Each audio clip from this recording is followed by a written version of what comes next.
So, Ben's got taken over to the shop. I miss my bench. I know. Hopefully in a couple weeks it'll be back.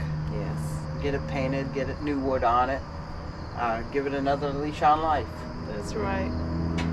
Hi, I'm Elmer. And I'm Vanita. I want to welcome you to Wave Outdoors. Today we're going to be discussing something that's a lost skill or becoming a lost skill, and that is map reading. With today's navigation systems on your phones, your GPS, satellite that's used in your vehicles, it's easy. We just go on, punch a button, and we get to our location. If you get in a situation where the batteries die, the satellite signal isn't picked up, and you're out in an area that may not have service, you could turn around and be in a very bad, dire situation. That's why it's handy to learn to read manual maps. Right now I have an old topographical map here, and these you can get from the USGS Geological Survey site, and they're affordable, and you can get them pretty much for any city in the United States or any town or any state.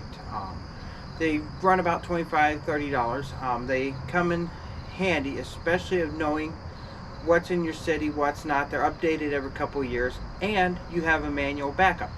This don't require batteries. This doesn't require power. This doesn't require memory cards or any satellite signal or anything.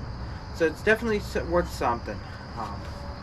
And of course, you could probably even get your kids involved with this, couldn't you? Oh, definitely. You can have a map and have like a scavenger hunt with the local neighborhood kids, or the kids in your home or at your church, and have a nice scavenger hunt, and also probably ask local businesses to participate.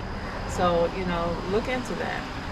And that's one of the things, also teaching the kids to read maps. Today's kids are so digitally attached that should something like that happen, they won't even know. They may be able to turn around and get home from school if they turn around and, need to get home manually because the phone systems are down. They at least know they could pull out a map and read it. If you don't know where to begin, you could turn around and go to maptools.com. I'll post a link in the description down below.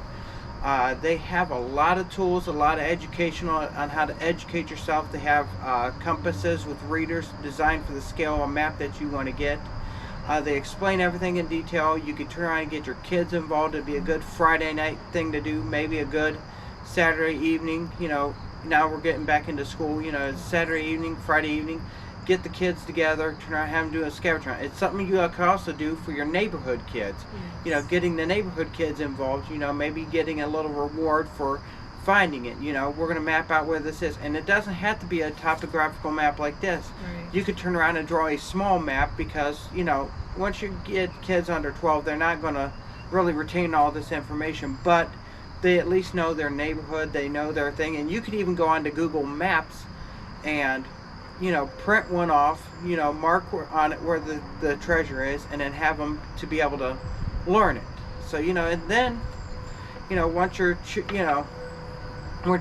kids know, then it's one of those things that you can, how do I say it?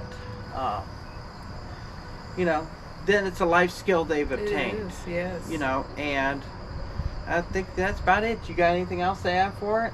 No, because I don't believe they teach map reading in school anymore. That's just something that they don't do. So, it's up to you to teach them. And she's right. So, there are a lot of things they're not teaching in school that you need to teach your kids. So, hope you enjoyed our Front Porch Friday. I want to say stay healthy and stay blessed.